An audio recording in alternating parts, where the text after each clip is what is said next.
শুভ সকাল এভরিওয়ান, কেমন আছো সবাই? আশা রাখি সবাই ভালো আছো, সুস্থ আছো। তো দেখো সকাল সকাল আজকে আমি চা করে নিচ্ছি। প্রায় কিছুদিন পর হচ্ছে আজকে আমি চা করছি। তো হচ্ছে গরম পড়ার থেকে আমি বেশি চা করছি না, কারণ এমনিতেই অনেক গরম পড়ে। বন্ধুরা, চাটা খেলে কেমন জানি আরও একটু শরীরটা লাগে, তো এই জন্য শরীর কিন্তু চড়া হয়ে যায়, দেখতে পাবে। তো এই জন্যই চা করি না। কিন্তু যাদের চায়ের নেশা আছে তারা গরম হোক শীত হোক তারা কিন্তু চা খাবেই, অন্ততপক্ষে দুবেলা খাবে। তো দুবেলা কেউ একবেলা খায় আর কি। তো যাই হোক, আমার কিন্তু চায়ের নেশাটা ওই রকম নেই, কিন্তু আমি প্রয়োজনভাবে আমি চাটা খাই আর কি। তো আজকে যেমন চা করছি প্রয়োজনে, কেমন যেন গলাটা খুসখুস করতেছে একদম ঠান্ডাতে, তো ভাবলাম যে একটু চা করে নিই। তো এই জন্যই চা করছিলাম। আর সকালে দেখো বেল খাচ্ছিলাম। শিবার বাবা হচ্ছে বেল খেয়েছে অর্ধেক হাফ, আর আমার জন্য হাফ রেখে দিয়েছে, তো আমি খাচ্ছি। তো এখানে হচ্ছে চাটা প্রায় হয়ে গেছে, তো আমি পরে একটু দিয়ে দিলাম আদা কুচি। তো আজকে কিন্তু সকালে আমি রুটি বানাইনি, আজকে হচ্ছে টোস্ট বিস্কুট আর হচ্ছে চা খাওয়া হবে। আমার না একদমই হচ্ছে রুটি বানাতে ইচ্ছে করে না, বিশেষ করে গরমের দিনই তো আরও না, শীতের দিনে তো প্রতিদিনই প্রায় বানাই। তো এই জন্য একদিন বানালে 2-3 দিন বানাই না, আবার কিছুদিন কিন্তু প্রতিদিনই বানানো হলো আর কি। তো এই দেখো ডাল বসিয়ে দিয়েছি, চা কিন্তু আমার হয়ে গেছে। তো ডালের যেখানে ধুয়ে নিচ্ছি। আর শিবা হচ্ছে কোচিংয়ে গেছে, আজকে হচ্ছে ওর সকাল থেকেই কোচিং ছিল, সকাল 9টার থেকেই কোচিং ওর, এই জন্য সকাল উঠে চলে গেছে। তো ওর বন্ধুর সাথে গেছে, বন্ধুর বাবা আর কি নিয়ে গেছে আর কি। আজকে রান্না করব হচ্ছে ডাল, আমডাল। আর প্রতিদিনই দেখো ওরা বাবার ছেলে শুধু আমডাল আমডাল করে, তো আজকেও সেই আমডাল রান্না করে দেব। আর হচ্ছে এদিকে হচ্ছে একটু করলা ভাজা করব, আর পাট শাক আনিয়েছি, ওর বাবা এনে দিয়েছে, পাট শাক ভাজা করবো আর কি। আর হচ্ছে চেওয়া মাছ দিয়ে একটু আলু দিয়ে চচ্চড়ি করবো আর কি, গাও মাখা তরকারি। তো যাই হোক, ওইদিকে হচ্ছে ডালটা বসিয়ে দিয়েছি, ডাল বসিয়ে দিয়ে তারপরে আমি চলে এসেছি এখানে হচ্ছে বিছানাটা গোছাতে। তো দেখো বিছানাটা গোছাতে না খুব হিমশিম খেয়ে যাচ্ছিলাম, তোমাদের সাথে তো অত শেয়ারই করতে পারলাম না। শিবা আর ওর বাবা ঘুমায়, মনে কি যুদ্ধ করে ওরা, কি বলবো বলো। একদম বিছানার চাদর এদিক ওদিক উলট পালট করে রেখে দেয়। তো এটাকে সারতে আবার পুনরায় করে মানে বিছানার চাদর পাততে না খুবই অলস লাগে, একদম ভালো লাগে না। তো কী করবো, তারপরে দেখো আমি কিন্তু পুরোটা কাজ কমপ্লিট করে তোমাদের সাথে একটু আর শেয়ার করলাম। তো যাই হোক, আমার বিছানাটা পাতা হয়ে গেল। তো এখানে দেখো শিবা কিন্তু চলে এসেছে, এখন হচ্ছে বাজে হচ্ছে 12টা। হ্যাঁ 12টায় বাজে। তো দেখো মাত্র কিন্তু আমি এই যে এখানে হচ্ছে খাওয়া দাওয়া করছি আর কি। এই তো খাওয়া দাওয়া বলতে কি, ওই যে টোস্ট বিস্কুট আর হচ্ছে চা, কারণ হচ্ছে আমি আজকে পূজা দিলাম, আবার স্নান করি, অনেকগুলো কাপড় ছিল প্রতিদিনই না, এখন কাপড় হচ্ছে বুঝতে পারছি না, একটা দিনও মানে রেস্ট নেই, প্রতিদিনে কাপড় ধুতে হচ্ছে। তো কাপড় চোপড় ধুয়ে স্নান সেরে তারপরে কিন্তু আমি এখানে একটু বিস্কুট খেতে বসেছি আর চাটা খাবো। তো খেয়ে তারপরে হচ্ছে যাব আমি এদিকে রান্না করতে। তো ভাবলাম যে রান্না করার আগে আগে খেয়ে নিই, অনেক খিদে পেয়েছে। তো একটু চা বিস্কুটই শুধু খাবো, আর বেশি কিছু খাবো না। চা বিস্কুটে আছে মুড়ি আছে, কলা আছে, তো এখন অত খাওয়ার সময় নেই।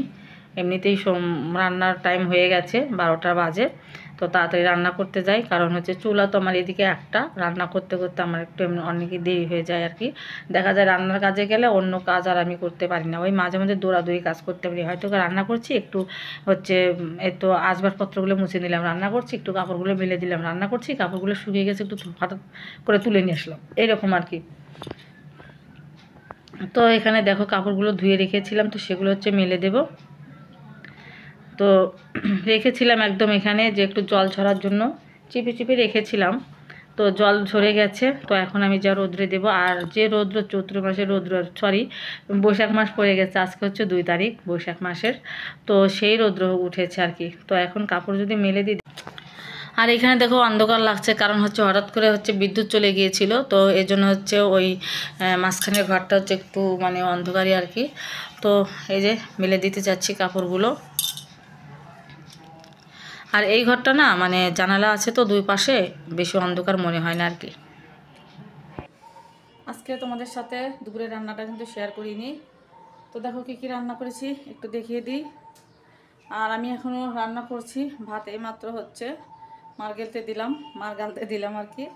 আর দেখো ঘেমে কি অবস্থা। আম ডাল, এখানে এখানে হচ্ছে করলা ভাজা, আজকে এভাবে ভাজা করেছি। আর এইখানে হলো এই তো পাট শাক ভাজা, এখানে হচ্ছে ওয়া মাছ দিয়ে আলু দিয়ে একটু গা মাখা তরকারি, কাঁচা লঙ্কা হচ্ছে বেটে দিয়েছি, এর জন্য হচ্ছে এরকম কালার এসেছে। এখানে একটু সালাদ বানিয়েছি অল্প করে, এই দেখো। আর এখানে হচ্ছে ভাত, এই দেখো মারগালতে দিয়েছি। আর এখানে একটু টক ছিল, সেই টকটা। বন্ধুরা আজকে তোমাদের সাথে রান্নাটা শেয়ার করলাম। হ্যাঁ, এখানে জল পড়েছে, দেখতেই পাইনি। রান্নার সময় শেয়ার করিনি কারণ অনেক গরম উঠেছিল। ঠিক আছে বন্ধুরা, তো এদিকে হচ্ছে হঠাৎ করে যা ফোন দিয়েছিল, যাবে একটু মানে ডাক্তার চেম্বারে যাবে, তো এই জন্য ফোন দিয়েছিল। তো তাড়াহুড়া করে খেয়ে দিয়ে যে চলেছি দেখো। আর এই মেঘ বৃষ্টি ঝড়ের ভিতরেই চলছি। এই দেখো, তোমরা লক্ষ্য করছো কিনা জানি না, এই যে বাতাস বইছে, প্রচুর বাতাস। গাছগুলো দেখো কিভাবে হেলছে দুলছে, দেখতে পাচ্ছ? প্রচুর বাতাস। তারপরে এই যে দেখো, মানে এখনই বৃষ্টি এসে যাবে, এই একটা অবস্থা। তারপরে কিন্তু বৃষ্টি এসেছিল, আমরা যেই মাত্র গিয়ে পৌঁছালাম ওই সাথে সাথে বৃষ্টি। তো এখন তো অল্পই দেখতে পাচ্ছ বৃষ্টিটা, কিন্তু পরে এত ঝমঝমা এসেছিলো, এই জায়গাটা না পুরো একদম জল দিয়ে ভিজে গিয়েছিলো। আর দেখো বাচ্চাগুলো কি সুন্দর ছোটাছুটি করে ভিজতেছিল আর হচ্ছে বল খেলতেছিল, ঠিক একদম ছোটোবেলার মতো। আমার খুব মনে পড়ে গেলো ছোটোবেলা। আর এই যে দেখো বৃষ্টি হচ্ছে, এই যে দেখো। তো আমি দাঁড়িয়েছিলাম কারণ ডাক্তারের কাছে কিন্তু অনেক সিরিয়াল ছিল, তো আমরা দাঁড়িয়েছিলাম। এই যে দেখো বৃষ্টি পড়ছে, একদম রিমঝিম বৃষ্টি, খুব ভালো লাগছিল না? অনেকদিন পর বৃষ্টি দেখছিলাম এরকমভাবে। তো সেখান থেকে হচ্ছে চলে এসেছি জায়ের বাসায়। এই যে খুব বৃষ্টির ভিতর ভিজে এসেছি, তারপরে হচ্ছে চেঞ্জ করলাম আবার। তো যাই হোক বন্ধুরা, কেমন লাগলো সারাদিনের এই ছোট্ট ভিডিওটা অবশ্যই কমেন্ট করে জানিয়ে দিও। ভালো লাগলে লাইক কমেন্ট শেয়ার করে পাশে থাকবে কিন্তু, ঠিক আছে? তো আজকের জন্য বিদায় নিচ্ছি, কালকে দেখা হচ্ছে একটা ব্লগের সাথে। এই পর্যন্ত সবাই ভালো থেকো, সুস্থ থেকো, টাটা বাই।